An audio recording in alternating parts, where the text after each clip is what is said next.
नमस्कार। पीताम्बरा ज्योतिष टेरा जेम्स में आप सबका स्वागत है।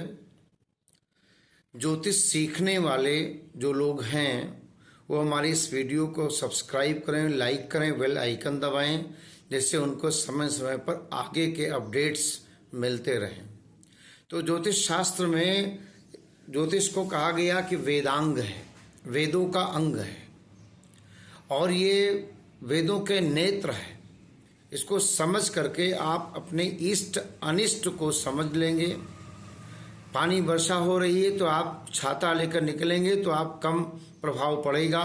बस ऐसे ही ज्योतिष को समझ लेने के बाद में आप उसका बचाव करेंगे, उपाय करेंगे तो आपको हानि कम होगी। घटना तो जो भी लिखा है वो तो होगा ही, लेकिन वो घटना कम हो जाएगी, उसकी इंटेंसिटी कम हो जाएगी। तो आइए प्रारंभिक ज्ञान पे हम चलते हैं कि जो प्रारंभिक ज्ञान है ग्रहों का स्वरूप के बारे में बहुत सारी ज्ञान की बातें पुस्तकों में लिखी हैं, आप सब जानते हैं। तो जन्म कुंडली का आप एक चार्ट बना लेते हैं और उस चार्ट में मान लिया कि अब कोई लखनऊ में पैदा हुआ, कोई दिल्ली में पैदा हुआ, तो हर अलग अलग स्थान का लैटिट्यूड लॉन्गिट्यूड होता है। उसको भी उसके अनुसार हम ग्रह स्थिति को बना लेते हैं। फिर राशियों को, भावों को, ग्रहों का के उनके स्पष्ट लिख देते हैं। राशि पथ जो है उसको 12 भाग किए गए हैं। पूरे जोडिक मंडल को 360 अंश मानकर 12 से भाग कर दें तो 12 3 36 यानी 30 अंश का एक एक भाग होगा। तो उनके एक एक नाम होंगे। पहले भाग को 1 कहा यानी मेष राशि, दूसरे भाव को वृषभ राशि 2 अंक, तीसरे भाग को 3 मिथुन, ऐसे चौथा भाग जो होगा वो होगा कर्क राशि, ऐसे 5वां सिंह, छठा कन्या, 7वां तुला, 8वां भाग जो होगा वृश्चिक, 9वां भाग धनु, 10वां मकर, 11वां भाग उसमें होगा कुंभ और 12वां अंतिम जो होगा वो होगा मीन राशि। तो इस तरह से काल पुरुष को हम समझने के लिए आकाश में ज्योतिक मंडल को हम समझते हैं। अब मेष राशि है तो उसका मंगल के जैसा प्रभाव, उग्रता का प्रभाव है। मेष माने भेड़, सामने वो सिर लगाकर जुट जाता है, भले हार जाए लेकिन सिर को लगाए ही रखता है। तो मेष आकृति है, उसको मंगल कह दिया। अच्छा, वृषभ का स्वभाव शुक्र के जैसा है, बुध का स्वभाव मिथुन के जैसा, तो मेष का स्वामी मंगल है, वृषभ का शुक्र है। इस तरह से कर्क का चंद्रमा है, सिंह का सूर्य है और कन्या का बुध है, तुला का शुक्र है, वृश्चिक का मंगल है, धनु का गुरु है, मकर का शनि है, कुंभ का शनि है, मीन का गुरु है। तो ये राशियां हो गई। अब कुछ राशियां ऐसी हैं कि कोई भी ग्रह विशेष उसमें आ जाए तो बलवान होकर बहुत शुभ देता है। कौन सी राशियां? उच्च राशियां और मूल त्रिकोण, यानी कोई भी ग्रह अगर उच्च का है और मूल त्रिकोण का है तो उसमें जाने पर बहुत शुभ फल देता है। अब कोई ग्रह उच्च का है, उससे 7वीं राशि नीच होगी, निर्बल हो जाएगा। क्योंकि ग्रहों का बलाबल ये बहुत कुछ निर्भर करता है ग्रहों की स्थिति पर। तो ये जानना जरूरी कि कौन सा ग्रह कहाँ उच्च होता है, कहाँ मूल त्रिकोण होता है, कहाँ नीच होता है। अब जैसे सूर्य है, सूर्य मेष राशि में उच्च और ठीक 7वीं राशि में तुला में नीच, और अपनी राशि यानी सिंह राशि में वो मूल त्रिकोण बन जाता है। चंद्रमा की बात करें, चंद्रमा वृषभ राशि में उच्च का, वृश्चिक राशि में नीच का और वृषभ राशि में ही मूल त्रिकोण माना जाता है। मंगल मकर राशि में उच्च का, कर्क राशि में नीच का होगा और मेष राशि में मूल त्रिकोण माना जाता है। बुध कन्या राशि में उच्च का माना जाता है और मीन राशि में नीच का। कन्या राशि में ही मूल त्रिकोण होता है। गुरु के विषय में कहा जाता है कि कर्क राशि में चंद्रमा के घर में उच्च का होता है और मकर राशि में नीच का होता है और धनु राशि में मूल त्रिकोण हो जाता है। शुक्र के बारे में कहा जाए तो मीन राशि में उच्च का, कन्या राशि में नीच और तुला राशि में मूल त्रिकोण होता है। शनि के विषय में कहा गया कि तुला राशि में उच्च का होता है और मेष राशि में नीच का और कुंभ राशि में ये मूल त्रिकोण होता है। तो जब ग्रह अपने उच्च के या मूल त्रिकोण में होते हैं तो शुभ फल देते हैं। अब यहाँ पर ग्रह को दो भागों में बांटा गया है, शुभ और पाप। शुभ ग्रहों का जब प्रभाव पड़ता है तो प्रभावित वस्तु, व्यक्ति, इन सब में प्रफुल्लित प्रवर्धन होता है।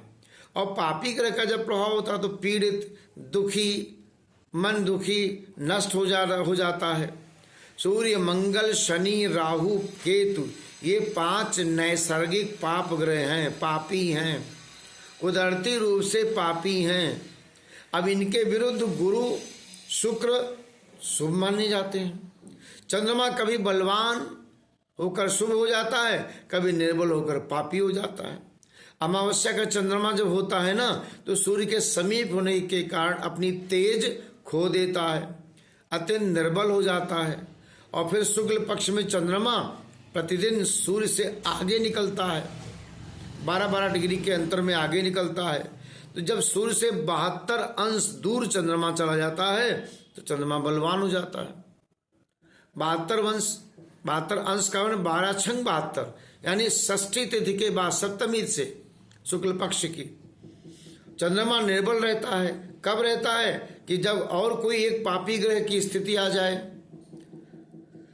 बढ़ता बढ़ता चंद्रमा थोड़ा आगे आगे होता हुआ सूर्य से 180 अंश पर पहुंचता है तो पूर्ण बलवान चंद्रमा हो जाता है, पूर्णिमा कहते हैं, और बहुत शुभ होता है।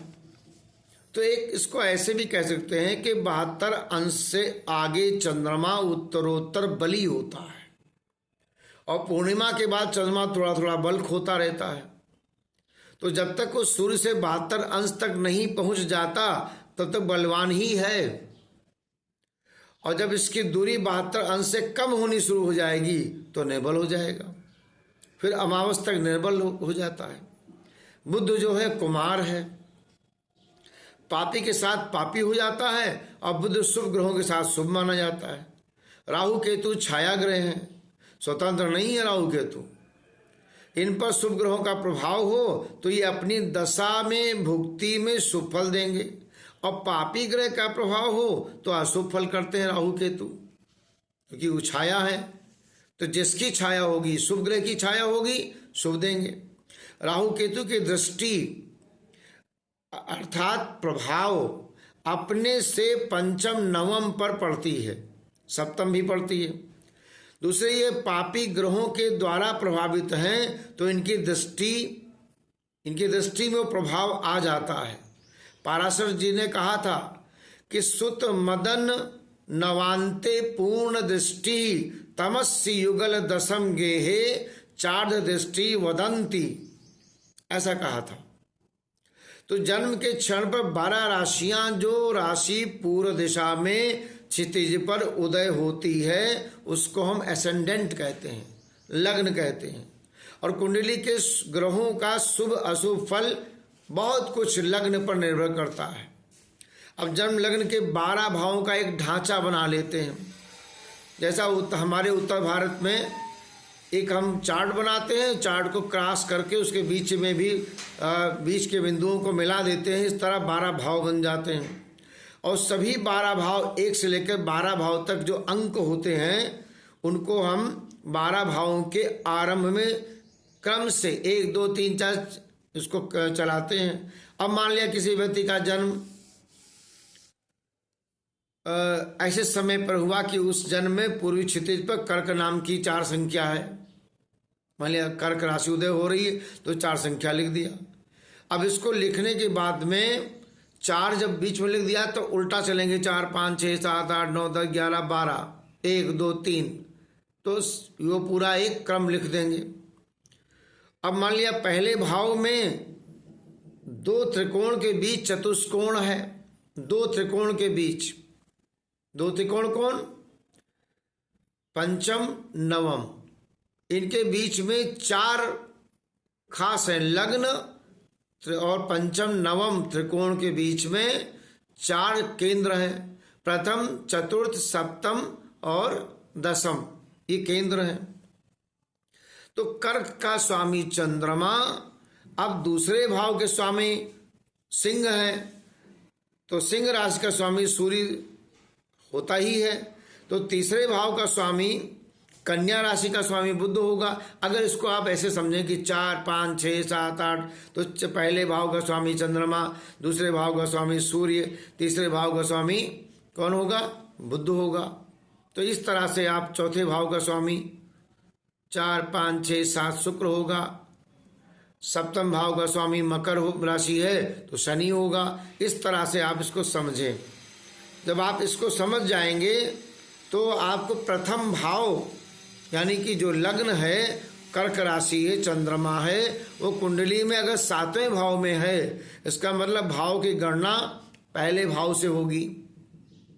और उस गणना में पहला भाव तो शामिल किया ही जाएगा, वह लग्नेश कहा जाएगा। पहले भाव के स्वामी को लग्नेश कहेंगे। तो लग्न का स्वामी चंद्रमा यदि मकर में स्थित है तो उसके शत्रु शनि की राशि में है।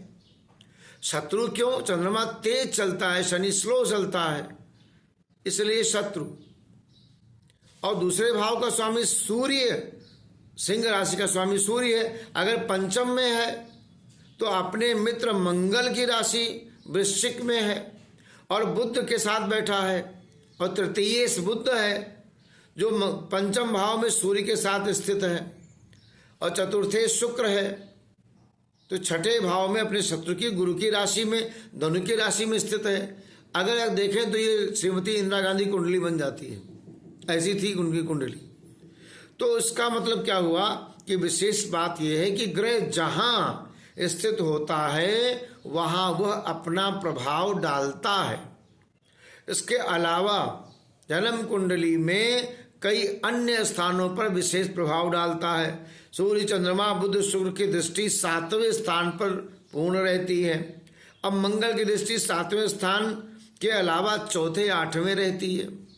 शनि की दृष्टि 7वें स्थान पर तो रहेगी, लेकिन तीसरे और 10वें भी रहेगी। अब गुरु की दृष्टि 7वें स्थान तो रहेगी, पंचम नवम पर भी रहेगी। राहु केतु की दृष्टि बिल्कुल गुरु के समान होती है। तो इस बात को आप बार बार जब सुनेंगे कुंडली को, इसको वीडियो को, तो बहुत कुछ समझ में आएगा। इंदिरा गांधी कुंडली अगर हम लेते हैं तो उनके 7वें स्थान में मकर राशि में कौन है? चंद्रमा है। अब शनि अपनी पूर्ण सप्तम दृष्टि से देखता है। चंद्र लग्न उसमें स्थित शनि को पूर्ण सप्तम दृष्टि से देखता है, अगर ठीक सामने हो। द्वितीय सूर्य पंचम भाव में वृश्चिक राशि के साथ में बुध के साथ स्थित है, तो मंगल को पूर्ण चतुर्थ दृष्टि प्राप्त है। गुरु की पूर्ण सप्तम दृष्टि है और गुरु को सप्तम दृष्टि से देखता है। तो इस तरह से कुंडली में ये गणना किया गया कि कौन सा ग्रह किसको देख रहा है। इसके बाद में ग्रहों के फल की गणना करते हैं, तो उसमें दशा कहते हैं, जिसका आधार चंद्रमा की गति है। जन्म पर चंद्रमा जिस नक्षत्र में होता है उसी समय उसी नक्षत्र का स्वामी उस ग्रह का आधिपत्य हो जाता है। तो आपको नक्षत्रों का ज्ञान होना चाहिए। अश्विनी, भरणी, कृतिका, रोहिणी, मृगशिरा, आद्रा, पुनर्वसु, पुष्य, श्लेखा, मघा, पूर्वा फाल्गुनी, उत्तरा फाल्गुनी, हस्त, चित्रा, स्वाति, विशाखा, अनुराधा, ज्येष्ठा, ये सब नक्षत्रों का योग होना चाहिए। तो ये सब सारे नक्षत्र मूल, पूर्वाषाढ़ा, उत्तराषाढ़ा, श्रवण, धनिष्ठा, शतभिषा, पूर्वाभाद पर, उत्तर भाद पर रेवती, तो 27 नक्षत्र हैं। अब इनका विस्तार कैसे है? ऐसे अश्विनी है स्वामी केतु। अब वो 0 डिग्री से 0 राशि 13 अंश 20 कला तक रहेगा। अब केतु 7 वर्ष तक उसकी दशा रहेगी। मान लिया आपका जन्म हुआ अश्विनी नक्षत्र में हुआ, अश्विनी नक्षत्र के 4 चरण होते हैं। तो 4 चरण को अगर आप देखें, एक पूरा नक्षत्र 0 राशि और 13 अंश 20 कला का हुआ, 13 अंश 20 कला को 4 चरण में भाग कर दें तो वो एक चरण का अंश आ जाएगा। अब अश्विनी का स्वामी केतु, वो 7 वर्ष तक दशा रहती है। भरणी का स्वामी शुक्र, उसकी 20 वर्ष की दशा रहती है। अब कृतिका का स्वामी सूर्य, उसकी 6 वर्ष की दशा रहेगी। और रोहिणी का स्वामी चंद्रमा, उसके 10 साल रहेगी आप पर दशा। मृगशिरा का स्वामी मंगल 7 वर्ष का रहेगा। आद्रा का स्वामी राहु 18 वर्ष रहेगा। और पुनर्वसु का स्वामी गुरु 16 वर्ष रहेगा। पुष्य का स्वामी शनि, अब शनि 19 वर्ष रहेगा। अश्लेषा का स्वामी बुध, वो 17 वर्ष रहेगा। तो इस तरह सब जोड़ लिया जाए तो 120 वर्ष होता है। यानी प्रत्येक जीव का जन्म की जो विंशोत्तरी दशा अर्थात 120 वर्ष की मानी गई है। अब मान लिया मघा नक्षत्र में किसी का जन्म हुआ तो स्वामी केतु है, अब वो 7 वर्ष। पूर्वा फाल्गुनी में हुआ तो स्वामी शुक्र 20 वर्ष। उत्तर फाल्गुनी में हुआ स्वामी सूर्य है 6 वर्ष। हस्त नक्षत्र में जन्म हुआ स्वामी चंद्रमा है 10 वर्ष। चित्रा नक्षत्र में जन्म हुआ स्वामी मंगल है 7 वर्ष। स्वाति नक्षत्र में जन्म हुआ स्वामी राहु है 18 वर्ष। विशाखा नक्षत्र में जन्म हुआ स्वामी गुरु है 16 वर्ष।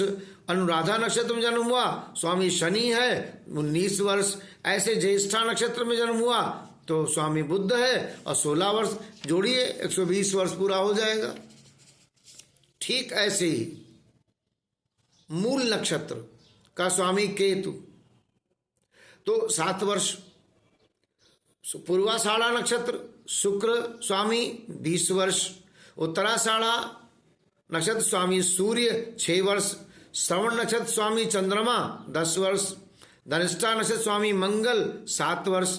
सतविशा का स्वामी राहु 18 वर्ष। पूर्वा भाद्रपद स्वामी गुरु और 16 वर्ष। उत्तर भाद्रपद स्वामी शनि 19 वर्ष। और रेवती के स्वामी बुध वो 17 वर्ष। जोड़ लीजिए 120 हो गया। तो ये पद्धति को विंशोत्तरी दशा पद्धति कहते हैं।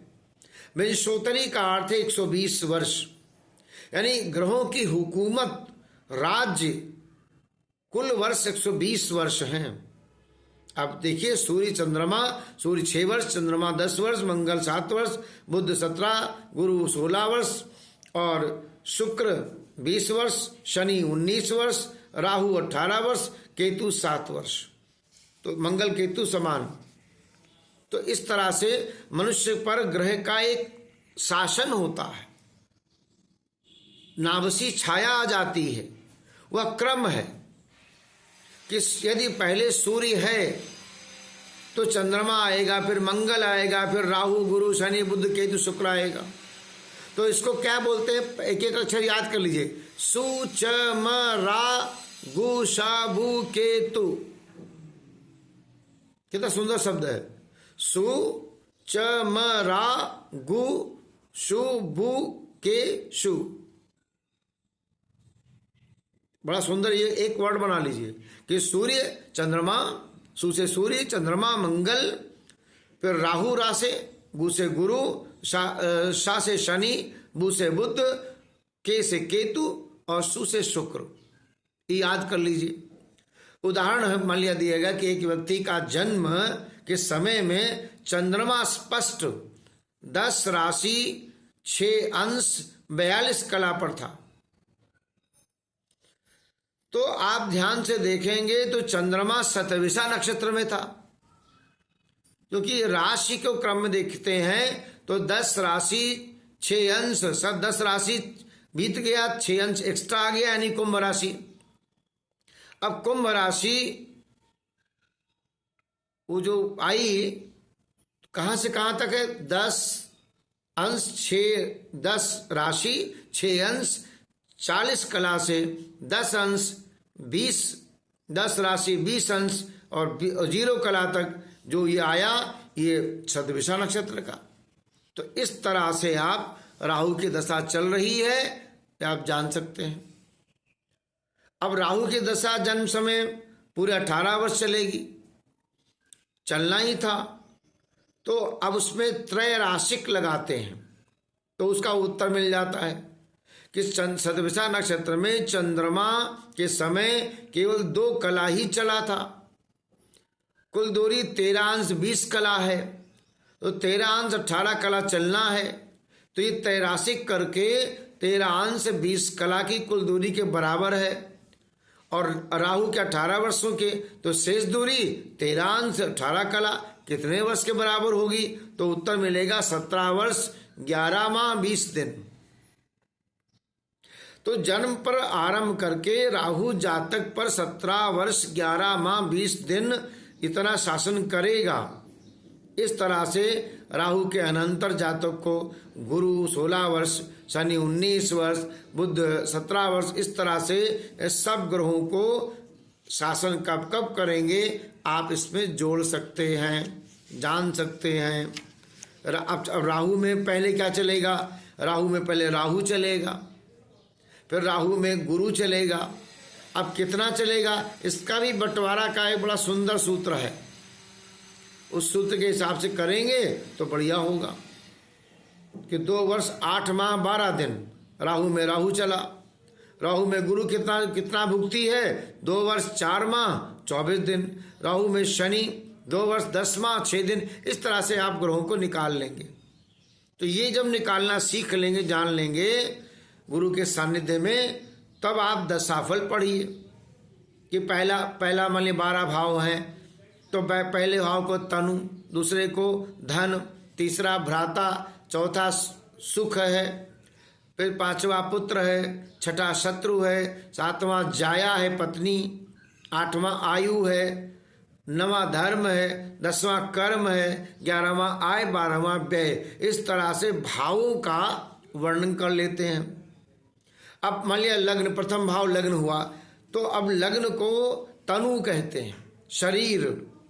शरीर का अंग, शरीर का रंग, जन्म की जाति, आप किस जाति के हैं, आयु, धन, यश, शरीर का कद कितना हाइट होगा, जन्म समय का वातावरण कैसा था, शिशु की अवस्था कैसी है, सिर कैसा, छोटा है बड़ा है, बुद्धि कैसी है, चरित्र कैसा है, स्त्री का किस योनि से स्त्री मिलेगी, किस योनि पहले जन्म में क्या थी, मरण की विधि क्या होगी, कैसे मरेगा, ये पहले भाव से जाना जाएगा।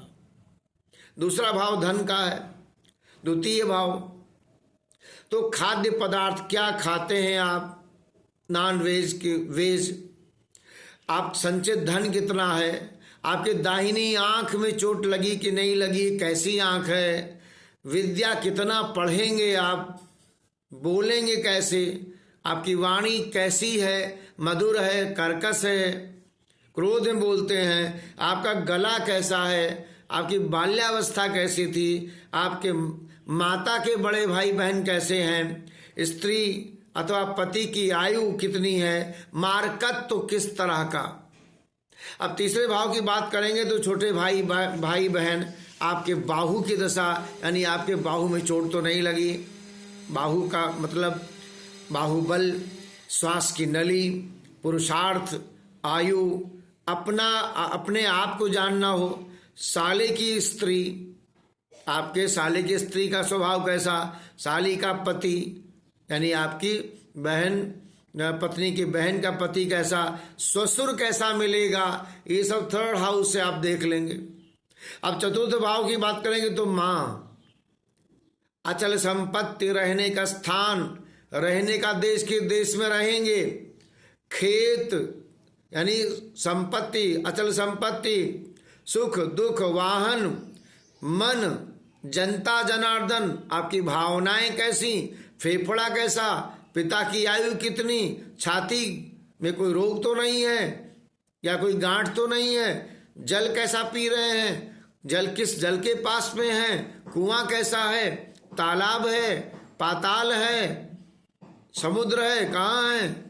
पंचम भाव की बात करेंगे तो पुत्र, संतान या संतान से संबंधित, मंत्रणा, मंत्र शक्ति, तंत्र मंत्र, लेखन कला, पेट कैसा है, आपके इष्ट देव कौन है, आपकी सोच कैसी है, आप क्या सोचते हो, आप निर्णय ले पाते हो कि नहीं ले पाते हो, आप में शक्ति कैसी है, आपका भविष्य कैसा है, आप कहीं सट्टा तो नहीं कर रहे हैं, जुआ तो नहीं खेल रहे हैं, आप सिनेमा आदि में आनंद मनोरंजन में ज़्यादा मन तो नहीं लगाते हैं। आपकी प्रियतमा कैसी है, आप किससे प्रेम करते हैं, आपका हृदय कैसा है, आपके बड़े भाई की पत्नी, बड़ी बहन का पति, स्त्री के बड़े भाई बहन का धन और उनका भाग्य, पंचम भाव से ज्ञात करते हैं। अब छठे भाव की बात करें तो शत्रु, बाधाएं, किस तरह का शत्रु,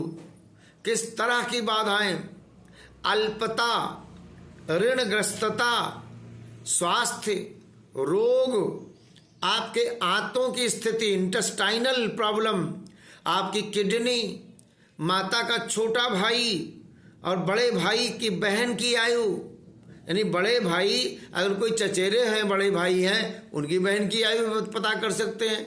ऐसे ही सातवें भाव, कैसी स्त्री होगी, कैसा पति होगा, विवाह किस तरह होगा, विवाह 8 प्रकार के होते हैं, तो कैसा विवाह होगा, प्रेम विवाह की, अरेंज विवाह, भगा कर विवाह कर लेना, किस तरह का होगा, वैवाहिक जीवन कैसा होगा, काम भाव कैसा रहेगा, और किस तरह का संतान शक्ति कितनी, वीर्य कितना, उत्पादन क्षमता संतान की है कि नहीं है, कहीं पोटेंसी तो नहीं है, और ऐसे ही जननेंद्रिय वो छोटी है, बड़ी है, नहीं है, किस तरह की है, यात्रा का पथ, किस यात्रा में आप यात्रा का ज़्यादा करते हैं, हवाई जहाज, ट्रेन, साइकिल, मोटरसाइकिल, पैदल कैसे चलते हैं, पेय पदार्थ, आप दूध पीते हैं, पानी पीते हैं, चाय पीते हैं, कॉफ़ी पीते हैं, क्या सातवां भाव, ऐसे ताऊ, पिता, उनके बारे में, उनकी बड़ी बहन के बारे में, व्यापार, आपके ताऊ का व्यापार, आपके बहन का व्यापार कैसा हुआ, ऐसे। अब इस तरह से ऐसे 8वां भाव जो होता है आयु भाव, कुंडली में सबसे पहले 8वां भाव देखना चाहिए, और उसमें आयु कितनी है, मरण की विधि क्या है, पाप किस तरह कर रहे हो, क्या कोई आप अनुसंधान कर रहे हो, रिसर्च कर रहे हो, खोज कर रहे हो, या आप पीएचडी कर रहे हो। 8वां भाव, आप अंडकोश की स्थिति, पुरुष में वृषण की स्थिति कैसी है, विदेश यात्रा की स्थिति कैसी है, बड़े मामा की स्त्री कैसी है, यानी मामी कैसी हैं, माता की बड़ी बहन मौसी कैसी है, उनका पति कैसा है, ये भी जान सकते हो आप 8वें से। पति का नाश कैसे होगा, पत्नी का नाश कैसे होगा, पत्नी मिलेगी अच्छी कि खराब मिलेगी, कहीं वो स्वार्थी मिल जाए, कहीं वो अपना सब सामान लेके चली जाए, किस तरह की मिलेगी, साध्वी मिलेगी, उल्टा मिलेगी, दुष्चरित्रा मिलेगी, वंशहीन वाली मिलेगी, या कुलहंता योग की मिलेगी, कैसी मिलेगी, 8वां भाव। ऐसे ही 9वां भाव कि धर्म, शुभ चिंतन, आपका चिंतन किस तरह का है, आपकी धार्मिकता कैसी है, भाग्य किस तरह का है, आपके पिता कैसे हैं, आप पर राज्य कृपा हो रही है या राज्य का बंधन है, आपके गुरु कैसे हैं, अपने देश की यात्रा कर रहे हो या विदेश की यात्रा कर रहे हो, आपके पिछला जन्म का हिसाब किताब 9वें भाव से, भूतकाल, पुण्य काल, स्त्री का छोटे भाई बहन आदि, ये सब आप 9वें भाव से, पति के छोटे भाई बहन 9वें भाव से, छोटे भाई की स्त्री भी, छोटे भाई बहन का पति भी 9वें भाव से जाना जाता है। ऐसे 10वां भाव, 10वां भाव को कर्म भाव कहते हैं। आप शुभ कर्म करोगे, अशुभ कर्म करोगे, कुकर्म करोगे, आप यज्ञ कर्म करोगे, आपका घुटना कैसा है, आपके राज्य करने की क्षमता कैसी है, शासन कैसा है, उच्चता क्या है, पिता के पास धन है कि नहीं है, आपकी सासू जी कैसी हैं, आपके छोटे भाई की आयु क्या है, ये सब आप कर्म भाव से जानते हैं।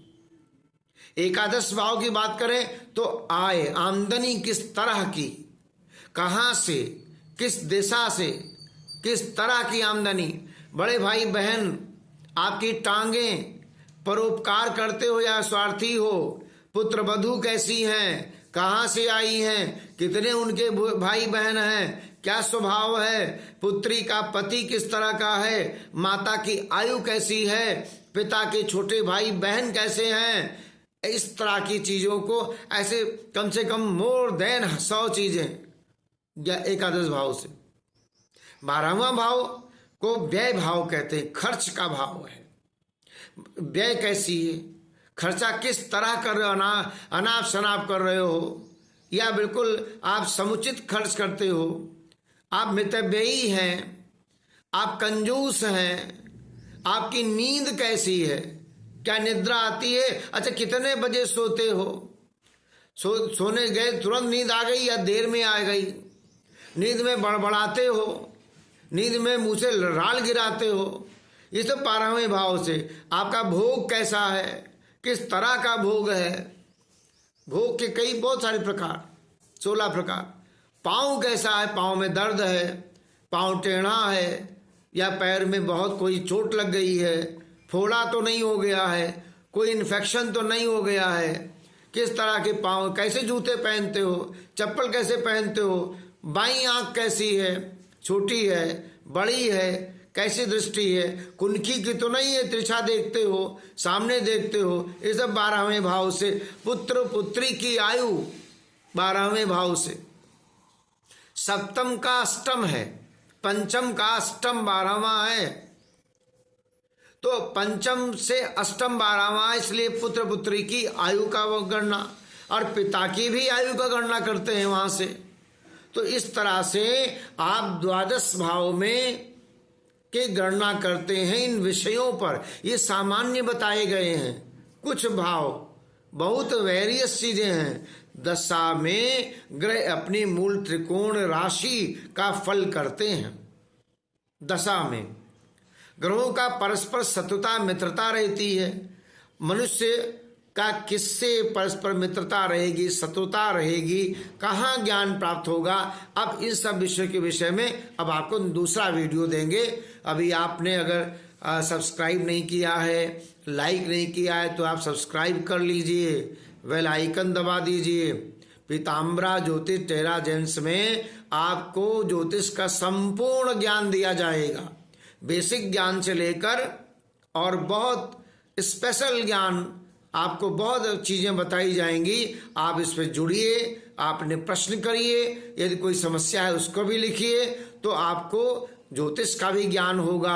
आप स्वयं का आकलन कर लेंगे ग्रहों की स्थिति के बारे में और उसका आप उपचार कर लेंगे, तो आपका जीवन बेहतर होगा। तो ज्योतिष यही सिखाती है कि हमारा जीवन कैसा है और हम जीवन को कैसे ले जा रहे हैं, हम आलसी हैं कि हम क्या हैं, बहुत सारी चीजें होती हैं। ज्योतिषाम प्रत्यक्षम शास्त्रम चंदार्को वही साक्षिणा, वेद कहता है। तो आज के लिए बस इतना ही। नमस्कार।